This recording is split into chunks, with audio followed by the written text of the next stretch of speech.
What is up, true believers?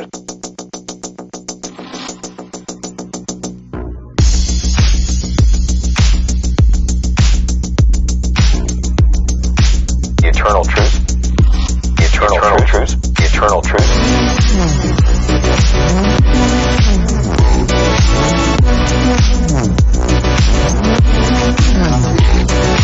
The eternal truth behind our modern mythology. What is up, true believers? It's Mason here with Comics and Crosses, where we discuss the eternal truths behind our modern mythology. And today is Monday, January 3rd, and I would like to welcome you to the first ever Comics and Crosses morning show. So we are streaming live on YouTube, on Facebook, and on Twitter, actually. I forgot about that one in my promotion. But good morning to Ian, to Lauren. My friend Lauren this morning said that she was going to catch the show while driving into work, and that makes me so happy because that's exactly what I envisioned for this morning show. I wanted something that, like, I used to enjoy when I used to have to commute like an hour to work every morning for a while. I would go to YouTube and I would listen to cool podcasts. I'd listen to like the Den of Nerds. I'd listen to Thinking Critical.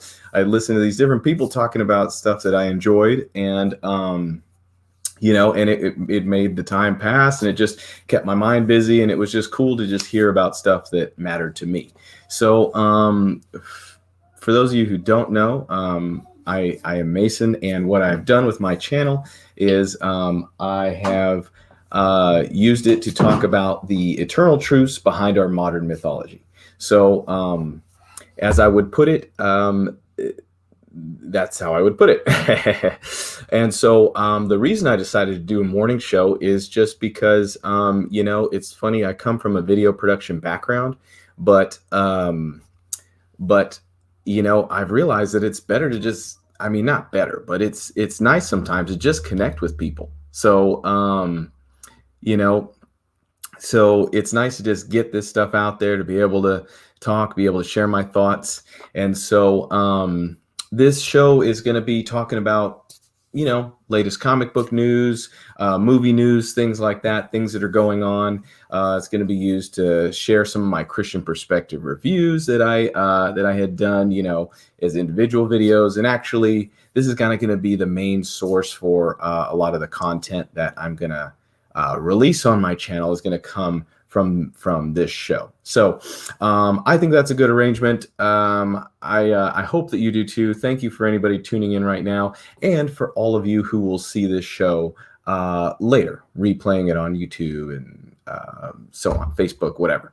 So first thing I wanted to get into this morning is there's been a lot going on out there in movies and TV and content world. So I just wanted to do a little segment I called Content and Crosses. So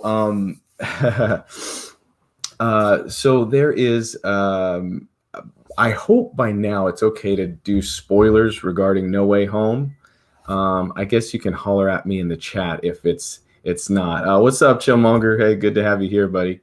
But I wanted to talk a little bit about No Way Home because I know that most people have seen it by now, hopefully. It took me a little bit because I got two small kids, so it's hard to get out to the movies. But I did it, and I know that people have strong opinions on this. But I wanted to share some of mine. So No Way Home. Spoiler warning, if you don't want to talk about it, if you don't want to hear about it, if you're still trying to get into the theaters, or if you haven't gone on Instagram or Yahoo, if you guys notice that Yahoo usually ruins movies and shows for you, like I swear the day after something comes out, they have some post that's like not saying it, but basically saying it, like that character's death was crazy. And then they have a picture of the character. Yeah, I've had many things ruined by Yahoo, but anyhow, so Spider-Man No Way Home. Here's what I wanted to talk about that I found really interesting was in Spider-Man, Peter Parker, we've all probably noticed that Uncle Ben has been absent, that Tony Stark, Iron Man, Robert Downey Jr.'s Iron Man has kind of been like a stand-in Uncle Ben for Peter for this version, the MCU Peter Parker. And so, but in No Way Home, they kind of flipped that to make it more like Aunt May was his stand-in Uncle Ben, kind of both. She was, but then, there's obviously complications with that. If you've seen the movie, in that Aunt May dies, so she can no longer be Aunt May to Peter Parker, kind of that constant. I mean, comics will not let this old lady die. Like, I think they did once, and they brought her back. She got shot, and they just had time reverse or some crazy nonsense like that. But so, in No Way Home, spoiler, she perishes at the hands of the Green Goblin, which, if a major character is going to perish that's close to Peter Parker, dying at the hands of the Green Goblin is the best way to go. I mean, it really seals him as the arch nemesis, which I have questions and concerns about if they're going to do an MCU Green Goblin, which they really need Norman Osborn, I would think, but there can be legal problems with Sony and what have you. But I mean, they're playing nice right now. But anyway, so the thing is, though, in No Way Home, Peter has this sort of righteous conviction to actually try to restore and help the supervillains that have crashed into his universe. The basic premise of the movie is that they have been pulled in from other universes because of a spell gone awry. And so now there's these villains who we've seen in other films, if you've kept up with all the Spider-Man movies over the years, which of course I have, and probably most of you have. And so then Peter, realizing that to send them back would be to send them to certain doom, decides that, which says something too about why does every Spider-Man movie or every superhero movie pretty much have to kill the villain at the end? I mean, I guess if you think about it, if a supervillain is doing all kinds of crazy stuff, maybe death is the most likely realistic ending for said supervillain. But I mean, in the comics, obviously they go on forever, and that's kind of bothered me about movies, is the villain's always dying at the end, because it kind of takes away from the threat of them coming back, which I always love in the comics. Anyhow, Peter's on this righteous crusade to redeem these villains. He uses technology to try to get to the root of what is ailing them and causing them problems, and he has a little bit of success. He succeeds with Doc Ock, but he obviously does not succeed with Norman, who at first seems like the most kind of reformed villain there is. He seems very remorseful about the things that he's done. He seems very, so many unused. I got my money on Mr. Negative. Nice. But it turns out that the whole thing kind of collapses in a big way, which leads to a lot of destruction. The villains breaking out, Electro, jumping ship, and basically probably the best depiction of the Green Goblin we've seen in on screen up to thus far, because Willem Dafoe, we all probably saw the original Spider-Man, Spider-Man 2, or Spider-Man 1, I guess, as kids, and he was, iconic. He was great, kind of cartoony, for being honest. But in No Way Home, he actually steps up his performance and killed it. I mean, he really stole the show. Correction on the previous message there. Chumlonger meant to say Asian. He really killed it. He really stepped up his thing, and it was so threatening. Was threatening as the Green Goblin should be. The fighting seemed like there were real stakes. Like he was really trying to harm, to break bones. Like he was really and could go toe to toe with Spider-Man. That, Green Goblin chemical, whatever that makes him the Green Goblin, actually seemed to mean something, even though he was probably in his 60s, I think, Willem Dafoe. And so all of this, all of Peter trying to do good, ultimately led to destruction, great cost to him personally. And so it brings up a good, and then ultimately the death of Aunt May. And so it brings up a good, that's a really big idea there of what is it going to cost you to do the right thing? What does it cost you to be a hero? I thought I was very emotional. I don't know about you guys. You could let me know in the chat if you were emotional during that scene in the movie. But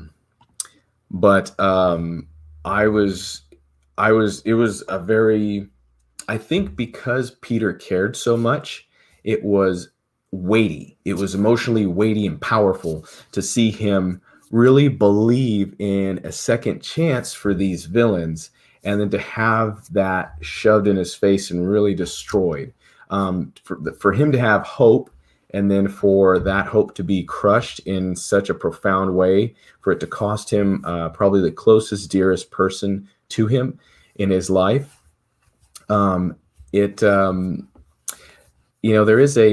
a biblical theme even about counting the cost before you start building something, about assessing what it'll mean to really do something.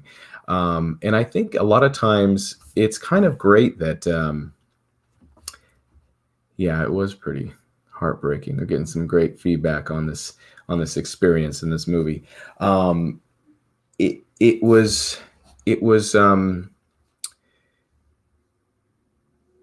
really cost him something great to believe, to have hope. But I think it was real important. And the thing that really hit me about it was different, because it was at this point that he gets the line, with great power comes great responsibility.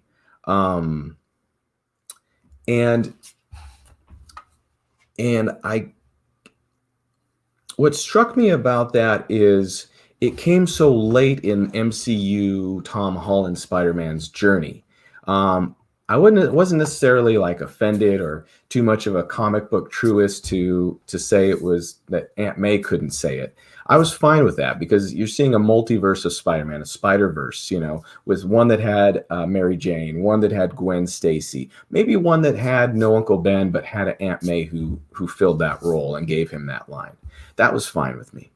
But what was different was that that was great power and great responsibility was a theme, was something ingrained in Peter that came in early on, even before his hero journey started.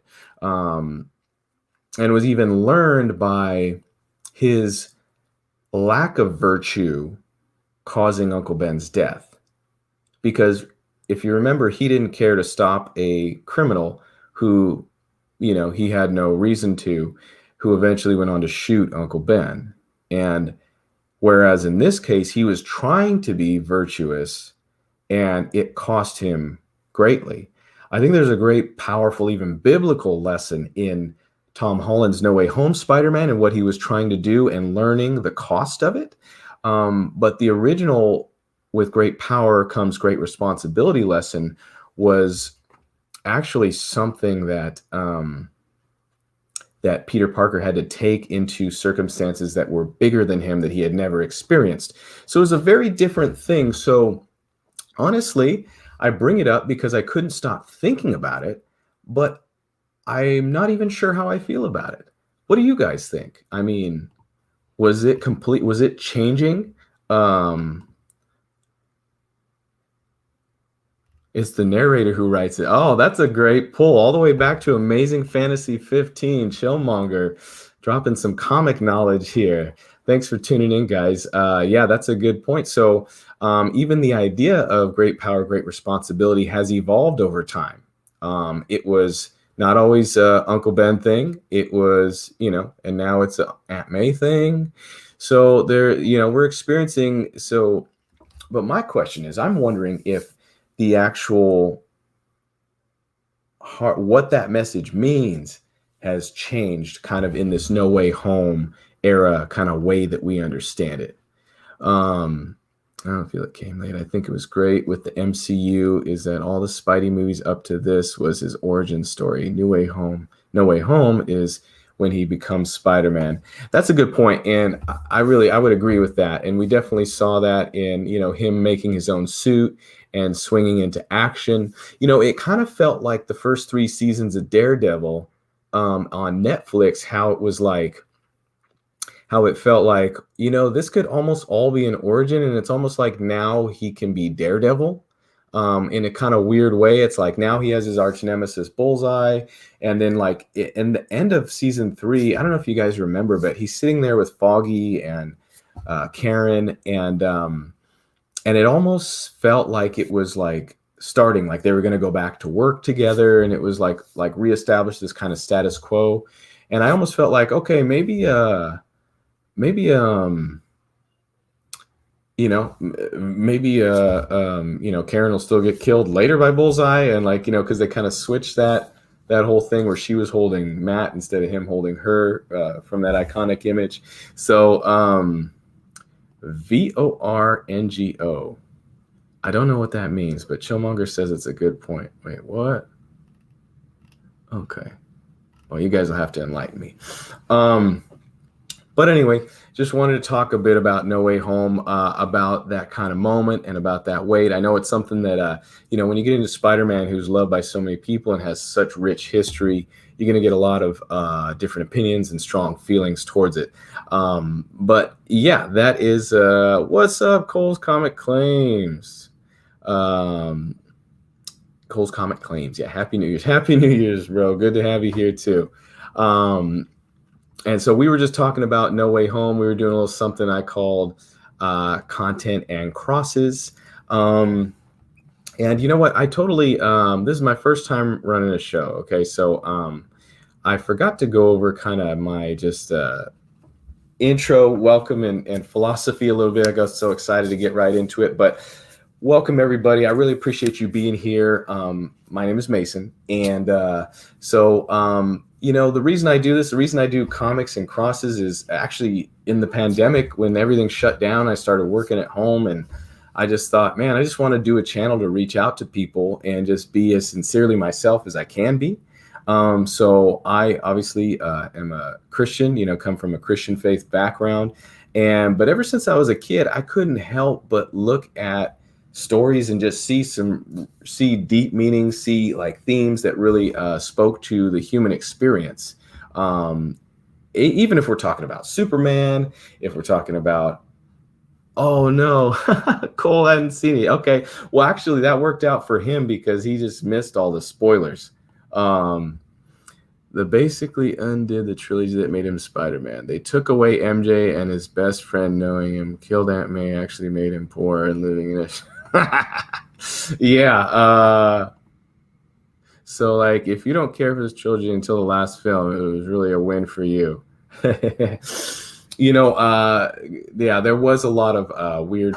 I mean, I think Spider-Man showing up in Civil War, just the whole thing, the way the MCU was built, and I mean, I'm hoping that. Here's what I'm hoping long term. They build to Secret Wars. That's their next big like Infinity War thing. And it rewrites and erases the whole universe. And they start over in a world where X-Men, Spider-Man, Fantastic Four, Iron Man, the Avengers, all of that, they're all around and starting at the same time. That's what I would like. Although it was really cool how they built with Tony and, all these other things came together. I mean, it was cool, but it is its own universe 100%. So anyway, guys, I just was saying, I believe that comics especially open up a world of possibilities. Imagination opens up a world of possibilities that I think with God, all things are possible. And I think imagination is a super divine thing. I think the ability to imagine, to create, even the ability of artists to interpret stories differently is super epic. I think is super brilliant and super creative. So I heard X-Men. Um, yeah, more X-Men coming up. We got the new stuff coming out this week, but yeah. So I wanted to also, it is Monday, so I wanted to share a bit about new comics coming out this week, talk about what I'm picking up, and maybe give you guys a little heads up on some things that maybe you didn't know was coming out. So let me know in the chat if you're excited about anything in particular that's coming out this week that you're looking to pick up. I'll let you know my poll and what I'm excited about. But maybe you guys have stuff that's that you've been waiting for. So here's what I'm getting this week. So we got Amazing Spider-Man coming out. We've been talking about Spider-Man, and this Beyond run has been really fun. It's been cool to see Ben Reilly come back. It's been cool to see kind of a different situation, a Spider-Man who's learning in a way, and dealing with his own different kind of battles than Peter. It'll be interesting to see what they do with it. I think that they're not going to go the direction of Ben becomes a bad guy, which kind of usually is the thing. Like the replacement superhero kind of becomes a villain who, Spider-Man has to fight to take the mantle back from. And I don't think that's the angle they're going to go with it. I mean, they already got Miles Morales. They got all kinds of spider people now doing all kinds of stuff. Anyway, but Batman keeps going with kind of a new creative. Josh Williamson, I think, is on that one, and new focus. So Batman, a lot of people love that. I pick up Detective as well. They're doing Shadows of the Bat, like a 12-part story about the new Arkham Tower. So that's a good time to jump into that and see if you like it. Inferno, I got to talk about Inferno. Inferno number 4 is supposed to come out this week. If you have not been reading X-Men, you probably don't know what the hell I'm talking about. But if you have, Inferno is basically Jonathan Hickman wrapping up his grand vision for X-Men for the whole Krakoan era, which will go on after him, but was kind of cut short. He had a lot of plans. I think I've heard for at least like 3 years of stuff, or 5 years. I don't know. He had plans. He had plans, people. And I think creative differences have and also a heck of a lot of money from Substack, which is a whole conversation into itself, has kind of lured him away. And so Inferno issue 4 wraps up this little series, which has been brilliant. I mean, reading Hickman stuff, I feel like it's just like, man, it's like, this is what comics should be. This is really like just taking it to a whole other level. I mean, maybe you disagree with me, but that's how I feel about it. So I'm a fan. I will say. So Hickman goes, I go. Oof, yeah. You know what? Honestly, I feel the same. And I am staying primarily for Legion of X because I loved Way of X and Nightcrawler. I know Lauren can agree with me on that. And I mostly just kind of want to see, I enjoyed that. I want to see what Cy Spurrier does. But it's hard because it's like, if you're into the X-Men, you kind of got to be into the whole thing. There's like so much going on, but it's too many titles. I mean, it's like Batman. It's like, there's just all this stuff. Although with Batman, I feel like you don't have to read every book. I think you can get away with picking a title. Can't wait for him to come back in a year or two for his next event. Hickman? Yeah, we'll see. We'll see if he just gets tired of Scrooge McDucking it over at Substack, But Hickman's Hoax Pax Inferno story. Oh, House of X Powers of 10. I'm like, what is Hox Pax? I was like, is that Latin? It's just been so damn good. So glad it's his baby. He's determined to continue and finish. Yeah. So anyway, that's one. If you haven't read, I mean, the kind of cool thing about it is, if you want, I think like a great omnibus at some point is going to be like Hickman's true pure run on the X-Men, creating the Krakoan era and like and coming to this conclusion. So whatever they do after, like if you wanted to read Hickman's X-Men, you know, then there's a chance. It's like a few years. I don't know how long it's been, and so maybe, you know, later down the road, somebody who wants to read the whole story can read that. Noctera has a Black Top Bill special coming out. I'm hoping it's like got some substance and not just kind of a cash grab, but I'm checking that out.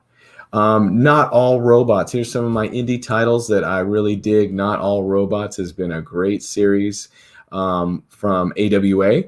If you're not reading it, it's, you know, I guess it's kind of like a little tongue-in-cheek social criticism sort of thing featuring robots. So, you know, it doesn't take itself too seriously, but I think it's very witty. And as who's the writer on this? His stuff is always kind of, yeah, Mark Russell. So yeah, he's got some great stuff like that. It feels like one of his books. Ordinary Gods. Is anybody still reading Ordinary Gods? That one comes out this week. I'm looking forward to picking that up. It's an interesting concept. Another what is it? Pantheistic sort of worldview. You see that a lot in comics, a pantheon of gods, and this is no different. And then lastly, I'm getting Thor. Donnie Cates, been reading that. I could be missing some things, but those are the things I have laid out in my poll right now. I mean, there's Spawn, Superman, Son of Kal-El. There's Star Wars stuff coming out, Shang-Chi. Let's see, nothing big that I feel like I'm missing. Elektra, Black, White, and Blood. Maybe you're into that. Basilisk I was reading for a while, but it got kind of heavy, kind of dark, even for me, you know. But anyhow, guys, that is what's coming out this week. For those of you who tuned in, I am so grateful for you. I really enjoyed the comments. Thank you, Lauren. Thank you, Chillmonger. Thank you, Ian. Who else? Cole stopped in for a minute. Thank you, everybody. And for everybody watching on the replay, I would love to have you live. Feel free to be a part of the broadcast, but this is going to be available on YouTube. And I'm also going to be sending out other clips here and there of maybe some fun moments on the show. So I really appreciate you guys being a part of the inaugural kickoff Comics and Crosses morning show. God bless, fam. Thank you so much. I hope you have a great, awesome week. It's Monday. Go get it. And I will see you next time. Peace.